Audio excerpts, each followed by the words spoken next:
আসসালামু আলাইকুম রহমতুল্লাহি ওবরকাতু। আশা করি সকলেই ভালো আছেন। আল্লাহ রাব্বুল আলামিন সবাইকে ভালো রাখুন।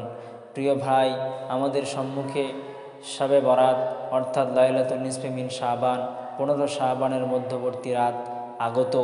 যে রাতের ব্যাপারে হাদিসের মধ্যে রয়েছে, আন জাবির রাদিয়াল্লাহু তাআলা আনহু قال قال رسول الله صلى الله عليه وسلم يطلب الله عز وجل إلى خلقه ليلة النصف من شعبان فيغفر لجميع خلقه إلا مشاهد أو مشرك।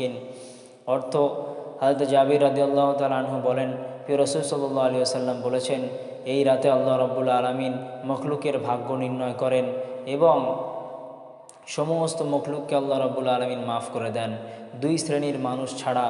নাম্বার 1, যারা অপর মুসলমান ভাইয়ের জন্য নিজের দিলে নিজের অন্তরে হিংসা বিদ্বেষ ভরে রাখে।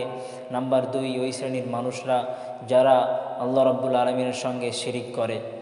এবং রোজা রাখার ব্যাপারে হযরত আয়েশা রাদিয়াল্লাহু তাআলা আনহা থেকে একটি হাদিস বর্ণিত রয়েছে, সুমু নাহারাহা ওয়া কুমু লাইলাহা, যে তোমরা দিনের বেলা রোজা রাখো এবং রাতের বেলা নামাজ আদায় করো, সালাত আদায় করো।